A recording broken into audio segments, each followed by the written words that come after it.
The day Chidera walked into her own bedroom and found her husband entangled with another woman, the heartbreak she felt was something that can't be explained properly with words. The only thing she could do to relieve that pain in her chest was to scream her lungs out. The scream that tore from her throat sounded inhumane and unrecognizable, even to her.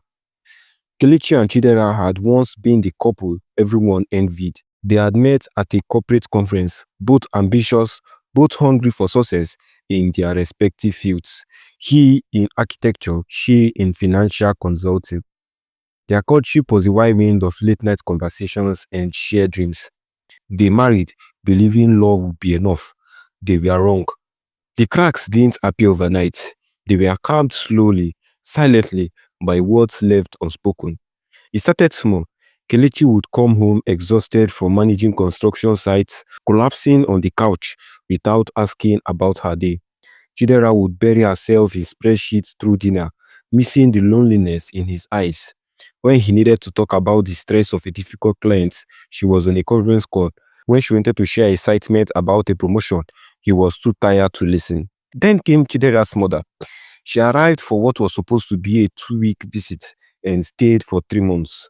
Every morning began with pointed remarks. A woman who cannot prepare her husband's breakfast is not a wife. She's a roommate. Every evening ended with sighs of disapproval. 5 years and still no children. What are you waiting for?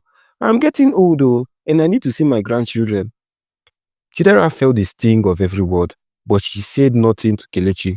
She assumed he would defend her, that he would tell his mother to respect their choices. But Kelechi said nothing too. He thought staying silent meant keeping peace. He didn't realize his silence felt like betrayal. The resentment grew like mold in darkness. Chidera threw herself deeper in work. Her boss, Mr. Olumide, became her confidant. He listened when she complained about office politics. He praised her ideas when everyone else dismissed them. He texted her late at night about work matters that could have waited until morning. She told herself it was professional. She told herself Kelechi won't care anyway. But Kelechi noticed. He noticed the way she smiled at her phone, the way she mentioned Mr. Olumide with a softness that used to be reserved for him. The late meetings, the business trips, he assumed the worst because they had stopped talking enough for him to know the truth. His colleague Folake had been circling for months. She laughed at his jokes, touched his arm during conversations, stayed late to help with project deadlines. When Chidera missed the anniversary dinner for a client meeting, Folake was there with sympathetic eyes and a listening ear.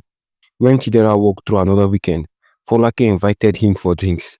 He told himself it was harmless. Then it wasn't. The affair lasted 3 months. Every encounter was layered with justification. Chidera doesn't appreciate me anymore. She's probably doing the same thing. We are just going through the motions anyway. The lies we tell ourselves are always the most convincing. Until the afternoon, Chidera came home early with a migraine and found them in the bed she had picked out on their second wedding. The woman fled, and then the screaming began. How could you? Chidera's voice shattered against the wall. How could you bring her into our house? Into our bed? Kelechi stood there, shame and anger wrestling on his face. Then the anger won. Why are you behaving like the victim? He shot back. Haven't you been messing around with your boss? Don't act innocent with me. The room went silent, except for Chidera's sharp intake of breath. What? What did you just say? How could you say something like that? Mr. Olumide is my boss. That's all he has ever been. Then why are you always with him? Why does he text you at midnight? Why do you smile at your phone like that? Because he actually talks to me. The words exploded from my mouth. Because someone at least cares about my day. When was the last time you asked me anything, Kelechi? When was the last time we actually spoke? You're never here to speak to. You're always working, always busy, and you are always too tired, always too stressed. Your mother spent 3 months insulting me in my own house, and you said nothing, not even one word in my defense. I thought staying out of it was staying out of what? I'm your wife. Your silence felt like you agreed with her. The fight bled into the night. Years of unspoken frustration poured out like poison from a wound. Every missed conversation, every assumption, every moment they had chosen silence over honesty. They shouted until their voice were raw. They cried until the anger dissolved into something more painful, recognition of what they had lost. As dawn broke through the curtains, they sat on opposite ends of their couch, exhausted. I never touched Mr. Olumide, Chidera said quietly, but I was lonely enough that I liked the attention. That's my fault too. Kelechi's voice cracked. I convinced myself he didn't care anymore, that he had moved on first. I was wrong. We both were. She looked at him, really looked at him, for the first time in months. When did we stop talking? When did we become strangers living in the same house? I don't know, but I don't want to be strangers anymore. The consolation wasn't instant. It wasn't a single conversation that fixed everything. It was a promise to speak, even when it was hard, to ask instead of assuming, to fight with word before fighting with silence. It started small, morning coffee together, phones away, a rule that problem get voiced within 24 hours before a settlement could take root. Therapy, awkward at first, then necessary. Learning that love isn't enough. Communication is the bridge that keeps love from drowning in misunderstanding.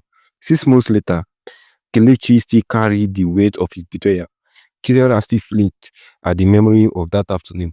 But they talked about it. They talked about everything now. The good, the terrible, the mundane. They had learned the hardest lesson. That silence in a marriage isn't peace. It's a time bomb. And they had diffused theirs just before it destroyed them both. The memory was simple but profound. In marriage, assumptions are acid and silence is poison. Words might wound, but the things left unsaid can kill what you love most.